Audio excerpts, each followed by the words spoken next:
is Nigel Hector, and I'd like to start off by saying thank you to Bold Blind Beauty for having me be a part of their Men in Motion series. Now, my journey with blindness has been a lifelong journey. I was born premature, 5 months and 2 weeks, and even before I exited the womb, the doctors had pronounced me stillborn. I was birthed, and while I was about to be carried off to the morgue, I cried out and was rescued post-haste. I was incubated for 3 months, and the doctors, they still had their doubts. They still thought I wasn't going to make it. So my eyes were not covered while I was in the incubation chamber. And as a result of that, the light in the incubator burnt out all the oxygen in my retina. I was discharged, taken home by my mother and family members. When I was about 6 months old, my mother and family members, they noticed that my eyes had a glossy look to them. So they took me back to the hospital, and I was diagnosed. My parents, they were told I was totally blind. Now, my early childhood years, they weren't different from any other young child growing up. Everything was pretty normal. I lived pretty normally. I lived a normal life. I played with all the kids in the neighborhood. I didn't feel left out or ostracized. I did all the things little children would do, gave all the trouble they would give. I actually started school at a very young age too, around 2.5 to 3 years old. I was very eager to learn, and I was sent to a preparatory institution in Montego Bay, Jamaica, where I'm from.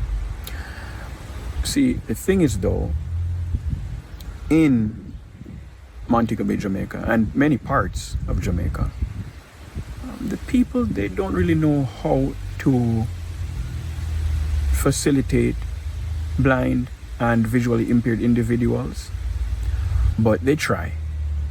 And while at this institution, I remember vividly the teachers, they would use construction paper and apply sand and glue to the paper to make letters and numbers so I could use my fingers and trace as a means of keeping up with the rest of the kids in the class, interacting, being involved, being a part of the lessons.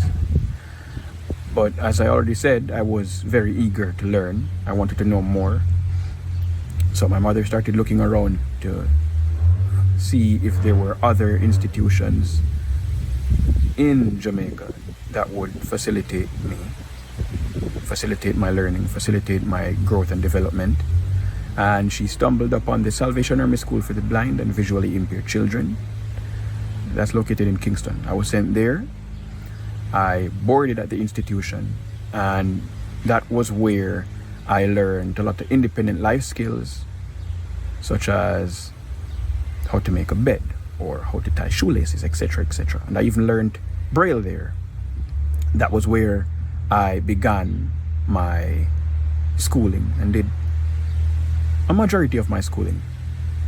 I then transitioned from there when I was older to a traditional high school in Jamaica.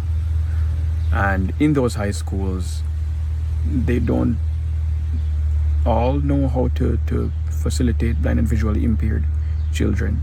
So it was up to me to show them the ropes. I acclimated pretty well. I performed excellently there.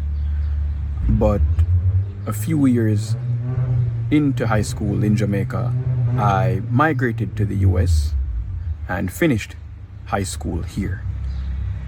After that, I transitioned to university. I'm currently attending Stony Brook University, and I am double majoring in history and political science with concentrations in US history, law, government, and public policy. And I'm performing well there as well.